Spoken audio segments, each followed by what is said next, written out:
Halo sahabat BPHN, bertemu kembali dengan saya, Murni Handayani Sari, yang akan menemani Anda dalam beberapa menit ke depan, membahas berita seputar pembinaan hukum nasional yang telah kami rangkum untuk Anda dalam program BPHN News.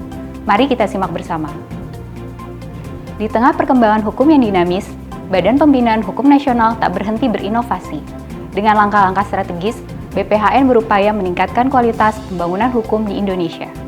Salah satunya melalui rancangan undang-undang tentang pembinaan hukum nasional. Kepala Pusat Perencanaan Hukum Nasional BPHN, Arfan Faiz Mulizi, mengatakan bahwa walaupun sifatnya masih rancangan, namun dalam praktiknya, RUU PHN sudah mulai diterapkan.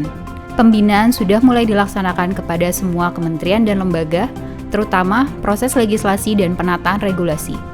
Hal itu disampaikannya di dalam kegiatan apel pagi pegawai di lingkungan BPHN pada Senin, 7 Oktober 2024 di lapangan BPHN Cililitan, Jakarta Timur.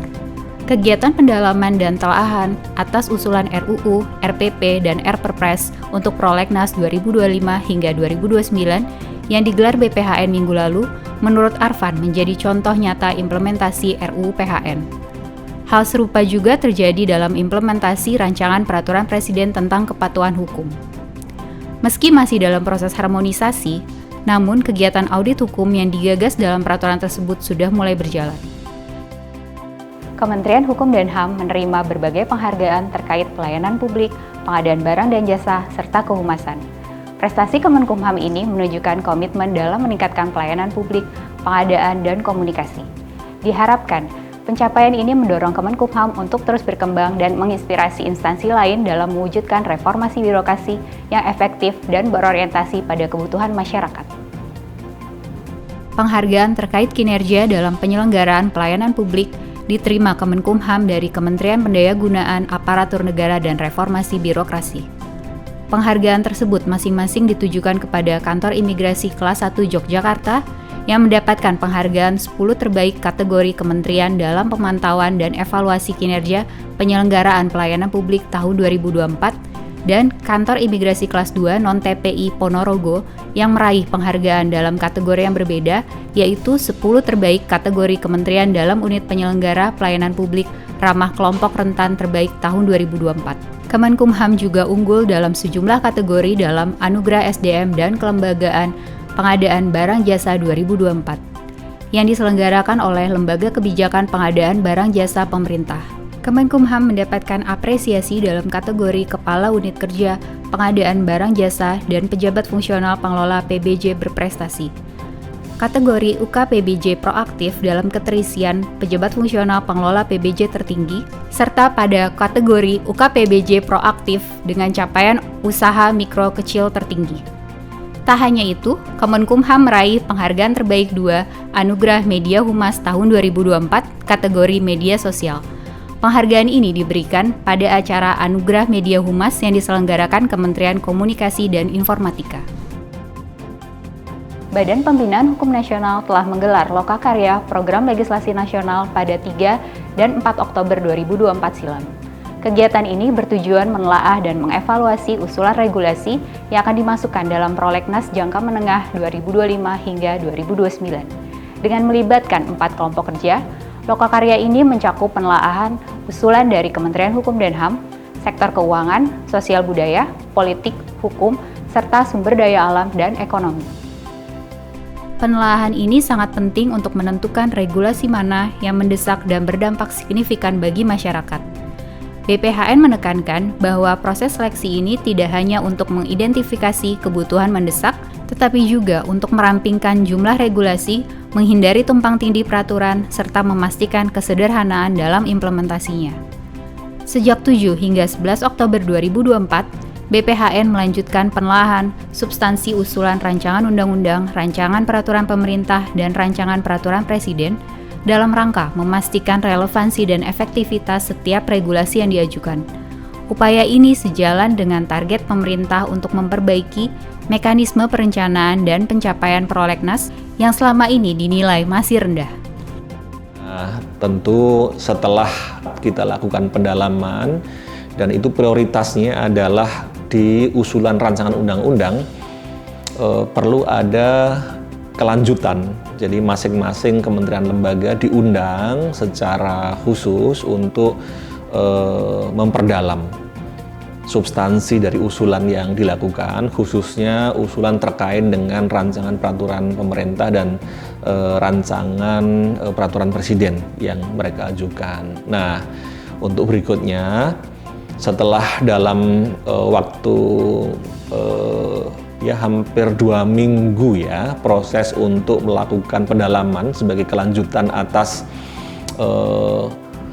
pendalaman yang dilakukan, nanti akan ada satu forum lagi yang nanti akan memutuskan usulan mana dari pintu pemerintah ini yang akan diajukan di Prolegnas maupun Proksun PP Perpres. Badan Pembinaan Hukum Nasional turut berperan aktif dalam rapat pleno dan evaluasi penilaian Indeks Reformasi Hukum 2024 yang diselenggarakan oleh Badan Strategi Kebijakan Kementerian Hukum dan HAM mulai Senin hingga Kamis 7-10 Oktober 2024. Dalam kesempatan tersebut, hadir seluruh pimpinan tinggi Pratama BPHN dalam rangkaian kegiatan yang berlangsung di Sari Pasifik, Jakarta. Kehadiran jajaran pimpinan BPHN menunjukkan komitmen lembaga dalam mendukung upaya reformasi hukum nasional.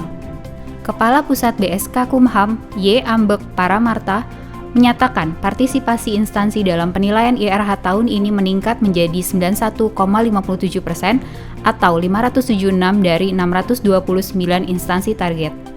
Sebanyak 393 instansi atau 62,48% memperoleh nilai baik hingga istimewa. Ambek mengungkapkan bahwa hal tersebut merupakan capaian yang luar biasa.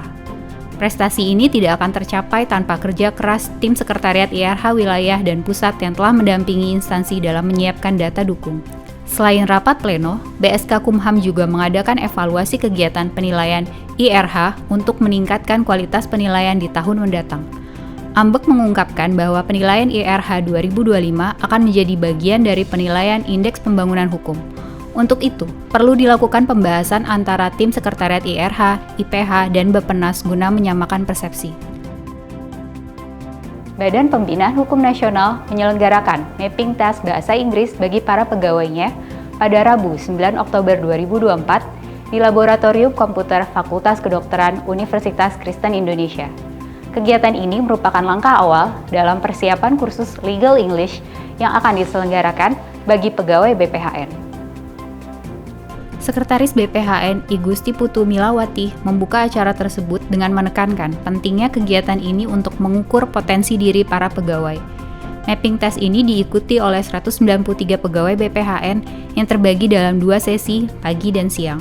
Para peserta menjalani tes selama 2 jam, terdiri atas 35 menit untuk listening dan 85 menit untuk structure dan reading. Kegiatan ini merupakan tindak lanjut dari kerjasama antara BPHN dengan Universitas Kristen Indonesia, salah satunya dalam hal pengembangan kompetensi SDM. Dalam hal ini dengan Pusat Pelayanan Bahasa UKI terkait kursus Legal English. Kursus tersebut bertujuan untuk memperdalam pemahaman dan kemampuan komunikasi pegawai BPHN terkait istilah serta situasi umum dalam praktik hukum internasional.